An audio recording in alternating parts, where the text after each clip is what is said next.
Au IVe siècle après Jésus-Christ, un homme d'église érudit résidant à Rome décide de se déplacer de Rome, de quitter Rome pour se rendre à Milan pour prophétiser en tant qu'enseignant de rhétorique. Sauf qu'arrivé à Milan, il se rend compte que contrairement aux chrétiens de Rome, les chrétiens de Milan ne jeûnent pas les dimanches. L'évêque de Milan lui dit donc: lorsque moi, évêque de Milan, je me rends à Rome, je jeûne tous les dimanches parce qu'il est de coutume que les chrétiens jeûnent tous les dimanches. Mais lorsque je rentre à Milan, je ne le fais plus. Est-ce que vous aussi, Saint Augustin, vous avez pour habitude de vous adapter aux us et coutumes de l'environnement où vous vous trouvez pour mieux vous intégrer? Saint Augustin lui fera une lettre et c'est dans cette lettre que se trouve l'expression ou l'une des expressions que nous allons voir aujourd'hui. Bonjour à tous, bienvenue dans ce nouvel épisode d'Idiomatic Monday.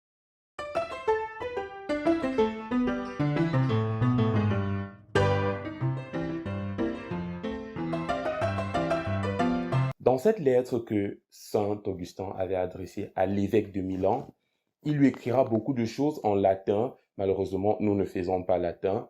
Mais le résumé et la phrase qui a été prise par les érudits, par les intellectuels de l'époque et qui aujourd'hui constitue non pas une expression idiomatique en soi, mais plutôt un proverbe, ce qui rend cet épisode un peu plus spécial, c'était « When in Rome, do as Romans do », qui se traduit en français par « À Rome, faites comme les Romains ».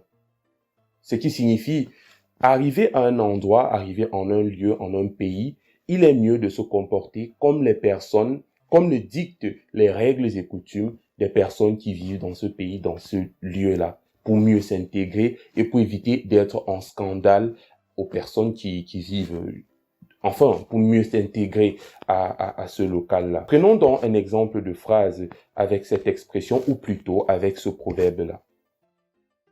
I didn't enjoy the food they gave me, but I had to eat it, because when in Rome, do as Romans do. Je n'ai pas apprécié la nourriture qu'ils m'ont servie, mais j'ai dû la manger, parce qu'à Rome, il faut faire comme les Romains.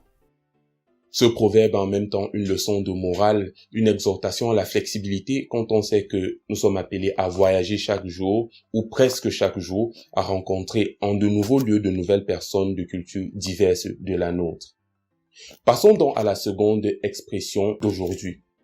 La seconde expression d'aujourd'hui a plutôt un ton sarcastique, un peu humoristique, et c'est l'expression « when pigs fly » qui se traduit en français par « quand les poules auront des dents ». C'est en effet une manière sarcastique et humoristique, comme je le disais déjà, de dire que quelque chose est impossible, quelque chose ne peut pas se faire.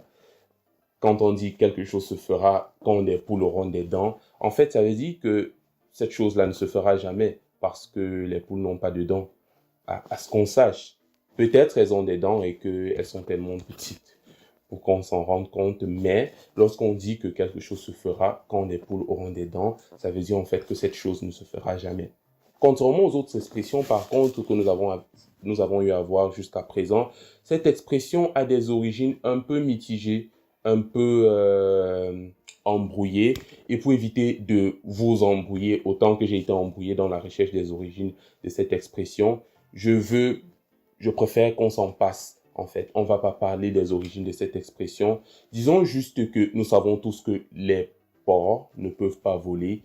Donc, puisque c'est impossible que les porcs aient des ailes, on transpose tout juste ça en expression. Et puis on se dit, autant que c'est impossible que les porcs aient des ailes, cette situation dont nous sommes en train de parler est également impossible.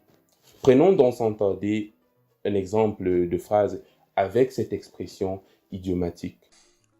Will you ever stop learning English? Yes. But when pigs fly, vas-tu jamais cesser d'apprendre anglais? Oui, mais quand les poules auront des dents. Alors, je sais qu'aujourd'hui, nous n'avons pas vu que des expressions parce que nous avons vu un proverbe et une expression, mais à mon avis, ça valait le coup. Et autant que les porcs n'auront jamais d'ailes, je ne cesserai jamais de faire des vidéos pour vous parler de nouvelles expressions, de nouveaux proverbes, de leurs origines, de leur signification et de leur équivalent en français. Ce que je vous demande par contre, c'est de vous abonner, de liker, de partager et de mettre en commentaire vos exemples de phrases utilisant ces expressions que nous avons vues aujourd'hui. Je vous dis à bientôt pour la prochaine vidéo. Stay home, stay safe. I'll catch you in the next video. Ciao.